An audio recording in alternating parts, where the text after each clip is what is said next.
Kausapin po natin si Sir Jason Gutierrez. Mr. Gutierrez, magandang umaga po sa inyo. Ako na. Hello, sir. Tayo muna. Okay. Sir, kayo ba si Sir Jason? Jason? Opo. Ako Okay. po, sir. Alright. Sir, pwedeng pakipaliwanag sa amin yung nangyari sa video. May dala po akong kahoy, sir. Okay? Tapos po, ikakarga ko po sa tricycle. Okay? Ngayon, naibaba ko po. Tapos, hindi ko alam kung natama ko nga po o hindi. Tapos, bumaba po yung driver. Driver ng kotseng pula. Opo. Okay? Nasagi niyo po. Hindi naman po eh. Okay? Bumaba lang siya na, sabi, ano yan? Sir, wala naman eh. Ayusin mo ang trabaho mo. Ano sabi niya po? Ayusin ko daw po yung trabaho ko. Oh, Sir, ayos naman eh. Di pasensya na po. Kung natamaan ko man po o hindi, pasensya na po. okay. Tapos sabi niya po, kilala mo ba ako? Kilalanin mo ako. Pulis ako. Okay. Sabi niya. Tapos, may hawak po kong gunting. Kala niya po, sasaksakin ko siya. Sabi ko, hindi sir. Patatali ko lang po yung kahoy. Okay. Sabi niya sa akin, gusto mo, bariling kita eh. At nagpakita ng baril. Sir. Opo, inanon niya po. Tinas niya po yung damit niya. Nasa tagiliran niya po eh. Okay. Tapos po, ikaw sir, pasensya na. Tapos po, nakakita ko po, nga po ng suntok. Unang suntok niya po, nakailag ako. Kasi nakita ko po eh. Okay. Tapos po, yung pangalawa, nilapitan na po ako. Hinawakan na. Yun, pinagsusuntok na. Siko po yata yung tumama sa akin. May mga umawat po doon. Sino po mga yun, sir? Umawat po, yung kasama niya pong bumili. May kasama po siya. Yung pintor niya po yata yun, kasi yung po yung bumili. Bumaba lang po siya sa kotse, gawa nga nung sa kahoy. So, bumibili din po Tinamaan siya ko doon daw. sa... Okay, ano po yung bibilin sana niya? Anong tindahan po yon? Bumili po siya ng pintura eh. Yung pong umawat, yung sinasabi niyo pong umawat, yung po yung bumili ng pintura. Kasama lang po yung driver. Aha, okay. Medyo malapit-lapit na natin matrace to. So, alam niyo po kung saan tindahan siya bumili ng pintura. Hindi, sir, dito nga pa ako nagtatrabaho kasi po, budigaro po ako dito po sa hardware. Ah, okay. Budigaro kayo dyan. Yung budigaro. So, nag-issue ba ng resibo yung hardware at nailagay ba doon pangalan kung kanino nakapangalan yung Wala resibo? po eh. For pick up lang po kasi. For pick up niya lang. lang po, pagbili niya. Nagbigay ba siya ng pangalan? Wala pong binigay eh. Kasi hindi nga po siya bumaba. Ang bumili lang po, yung kasama niya, yung sinasabi niya pong umawat sa video. Okay. Nakuha niyo bang plate number? Yung kanyang Sir, kotse? wala nga plate number yung kotse. Ah, walang plate number yung kotse. Wala po. Okay. Ano yun? First time siya bumili doon sa tindahan, sa hardware ninyo o siya ay regular customer? Parang kahapon ko lang po siya nakitang bumili eh. Yung lalaking yun eh. Okay, sige. Sandali lamang po, sir. Pero po yung, Sige po. pero po yung isang bumili na yung sinasabi niyo pong naawat, yun daw po, dati nang nabili dito. Nakuha niyo po yung Bago po pangalan? kasama niyang, Nakuha niyo po yung pangalan ng kanyang kasama?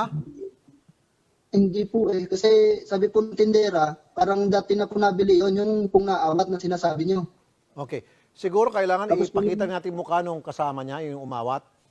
Hindi, para ma-connect lang. So, So, po kung ano sa... okay, sige. Sandali po, sir. So, pagmasdan niyo po mabuti yung umaawat, hindi dahil siya ay ang wanted natin, kundi yung kanyang kasama. Siyempre, yung pong umawat, makakatulong sa atin yon kung siya po'y makikilala ninyo na para matrace through him kung sino nga yung kasama niyang inawat niyang nagpupulis-pulisan o pulis ba talaga na nanuntok. Sandali lamang po, Sir Jason. Captain Gilbert Derla, Chief of Police ng Maragondon, Cavite. Magandang umaga po, Sir. Captain. Magandang umaga po, Sir Rafi. Good news. At sa lahat na kaya nanood po. May pangalan na raw po kayo ng suspect? Yes, sir po. Base po sa mga kasamahan ko po dito sa Maragondon, kilala po nila yung suspect na nag-viral po sa Facebook po. Yes, good. Anong pangalan po ng suspect, sir? Ayon po sa kanila, siya po si RC Nazareno po. Ano pong rango? Dati pong police corporal, sabi po nila, dismiss na daw po itong police na to. Na-dismiss na. Bakit Yes, sir. daw po na-dismiss, Captain? Sir, hindi po namin alam ang dahilan. Hindi rin po na-assign po ng Maragondon siya. Pero sabi po, taga-Naik Cavite raw po itong tao. Okay. So, bakit walang plaka yung kanyang sasakyan, Captain? Hindi po namin alam. Pero sir, bawal po yung gano'n na hindi sila nakakabit ng plaka. So, violation po niya yung sa RA 4136 po. At buti na lang, sir, hindi siya naka-face mask. Kaya kitang-kita yes, ang kanyang sir, po. pagmumukha. Pero may violation pa rin siya dahil hindi pag-face mask. Anyway, maliit lang yung hindi pag-suot ng face mask. So, sir, anong pwede may kaso natin sa lalaking to? Ayun po sir, depende po doon sa ginawa niya. So pwede makakasuhan siya ng physical injury. Depende po sa magiging reklamo po ng victim natin. So considering hindi na po siya pulis, so papasok po siya doon sa physical injuries po. Yung pagpanggap niya pong pulis, meron Ayun, pong kaso yes, sir. yun. Di ba, sir? Yes sir, pwede rin po. Opo. Usurpation of authority sir, ang pwede niyang kaharaping kaso sa pagkapanggap niya pong bilang isang pulis. Public scandal, sir, pwede rin kasi bubunot daw siya ng baret, ng gulo, maingay. Yes sir, pwede rin po. Saka yung Dalawa. violation po ng natin, yung MGCQ po. Okay. Tapos Yes, sir. not wearing face mask, 3. Yes sir, yes sir. Kasi let him taste his own medicine dahil isa siyang dating policeman at I'm sure marami itong mga kinasuhan ng mga gawa-gawang kaso. So ibalik natin sa kanya. Pang-4, public scandal, nag-iskandalo. Pwede, Yes, sir? Pwede po, pwede po. Okay. Sige, sir. 4 na kaso po, sir, ang ikakaso natin sa kanya. Pupunta po kami dyan, sir, sa inyong lugar. Sasamahan po namin dyan si Mr. Gutierrez para makapagsampan ng kaso laban sa lalaking to, sir. Yes sir po, anytime po. Welcome po kayo. And then isang request na lang po, Captain, sir. Yes sir. Baka pwede yung sir pakisiguro yung safety nitong aming complainant dahil ito'y barumbado pala. Baka naman tatakutin niya itong aming complainant para umatras. So pakibigyan lang po ng seguridad, sir, yung Yes, sir. kanyang pinagtrabahuan. Salamat Gagawin po, po namin. Captain. Ha? Yes. Okay. Sige po. Welcome Captain, sobra-sobrang thank you, Captain. Mabuhay ka, Captain. Ito Sige po yung, sir, salamat din po. Opo, kayo po ang dahilan kung bakit marami pa rin nagtitiwala po sa ating PNP dahil, ito sinasabi ko palagi, only 1% sa kapulisan natin ang loko-loko. 99% mababait pa rin. Isang ehemplo na lang si Captain Gilbert Verla. Sir Gilbert, sobrang thank you again. Mabuhay ka, Sir Gilbert. Yes sir, welcome po sir. Salamat din po. Thank you po, sir. Sir Hazen, Sir. pupunta kami dyan sa'yo. Steady ka lang. Opo. At may darating din ng pulis dyan. Kakausapin ka para masigurin yung seguridad. Sasampahan ito ng patong-patong na kaso. 4 na Sir, kaso. Isasampa Sir, rito. pinagbantaan niya pa kasi ako. Ay, grave threat. 5 na. Sos, Mario Joseph. Ano pa? Hindi, sir, sabi niya po kasi sa akin, magkikita pa daw po kami uli. Oh, grave threat po yun. Paano pagsabi? Magkikita kami ulit. Ano pa? Magkikita kayo ulit. May araw ka rin sa akin. May araw ka rin sa akin. Yun po, yun lang sabi niya. Tapos sumakay na po siya sa kotse, umalis na. Eh di meron ng demanda. 5 kaso yan, sir. Okay na ba sa iyo? 5 kaso. Opo, okay Sa na po 5 yun. kaso yan, Basta- sir, mababa sa kulungan. Kaya lang, sir, ang pinangangambahan ko lang, baka naman pag nagmakaawa sa iyo, sir, baka lumudlod, umiyak-iyak, patatawarin mo na.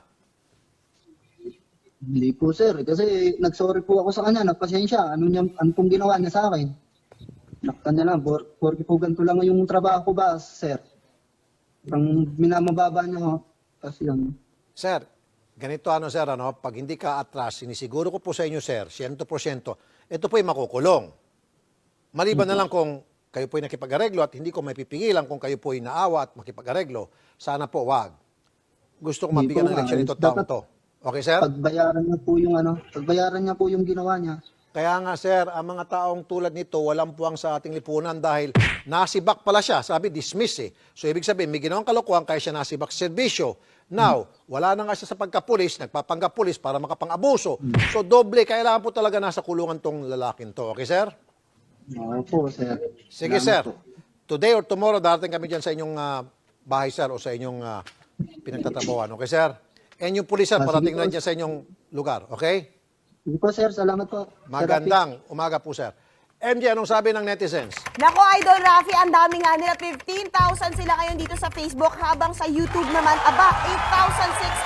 At lahat sila nang gigigil, nang gagalaiti po kay Pulis Patola. Eto nga, sabi, no, netong si Mary Grace Verano. Grabe, sabi niya, Idol, nako, mukhang dumadami ang mga pulis na ginagamit ang posisyon nila. Kahit sa, yung iba naman nagpapasalamat sa'yo, Idol Rafi, na kahit sabi mo nga 1% daw, ay ay yung masasama at syempre madami naman pong mababait. Sa araw mahuli yung 1% na iyon dahil nanggigigil po talaga sila at sana daw tigilan niya na yung panununtok niya doon. At eto, sabi naman ni Jam, police character ka ngayon. Wait. Censored yan. Huwag po tayo magmumura mga netizen kahit nakakairita na po yung sinusumbong.